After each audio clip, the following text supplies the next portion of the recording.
The decrees that you used in the meditation, do you spontaneously create your own decree, or are those standard words that you use? Well, there are decrees that have a lot of momentum behind them, and a lot of those were given by Godfrey Ray King, who was a student of Saint Germain, and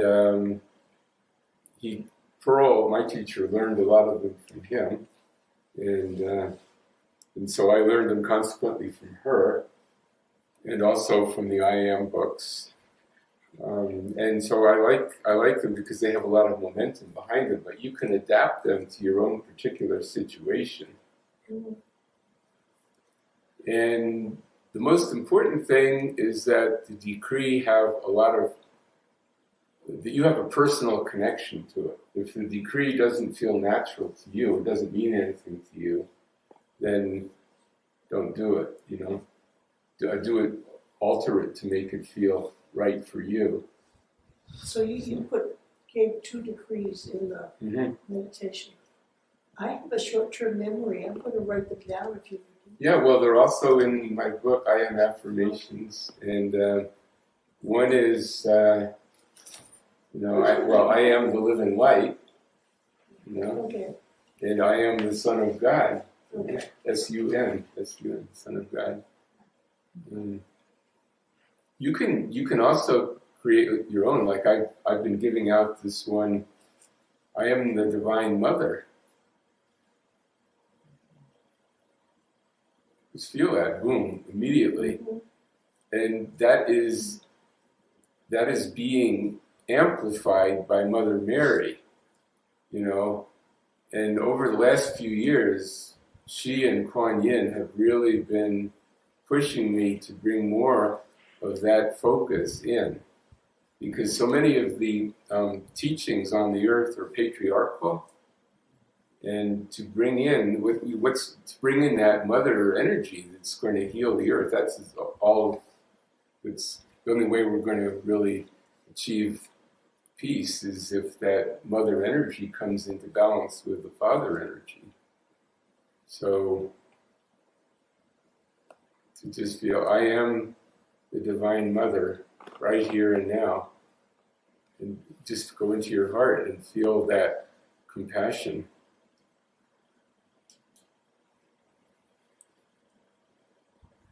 I am the mother of all beings. I am the love of the Divine Mother flowing forth to humanity. I am the compassion of Kuan Yin.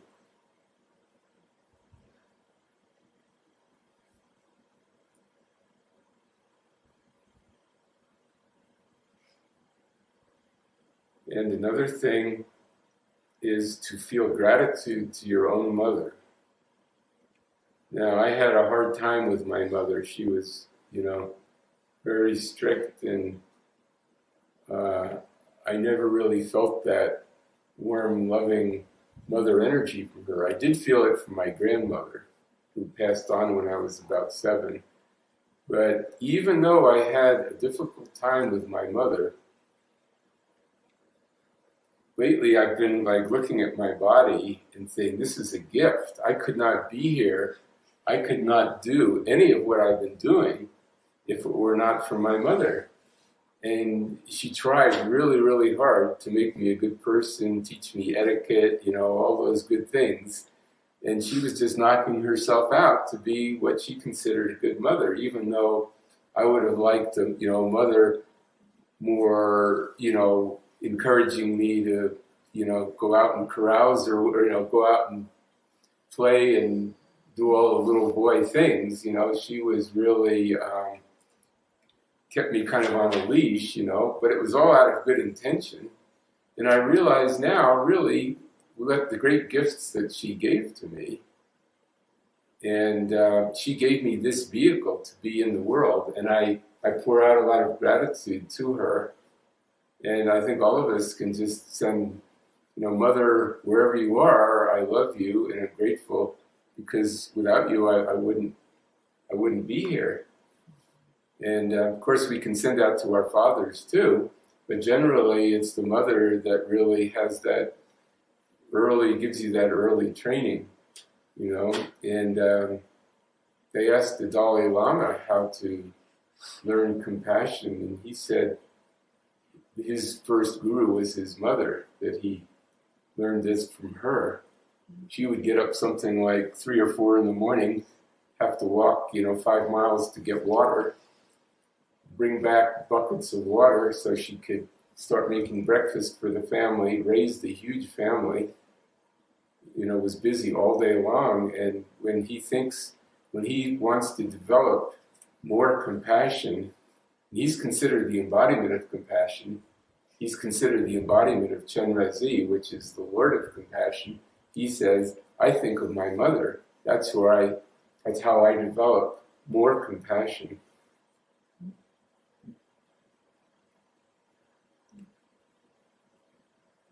So as we're sitting here, we've invoked that mother energy, so we can send our thoughts to Mother Mary, and just free of any concepts, like she doesn't belong to the Catholic Church.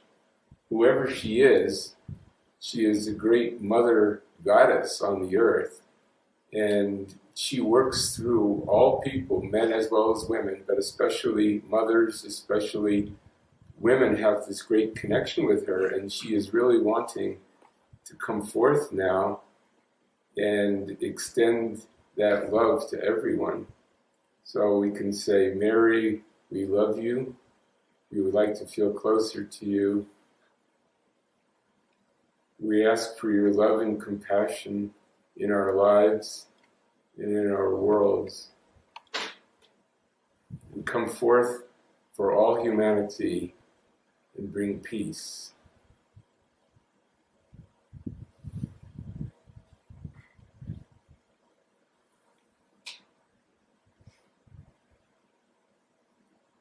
We thank you.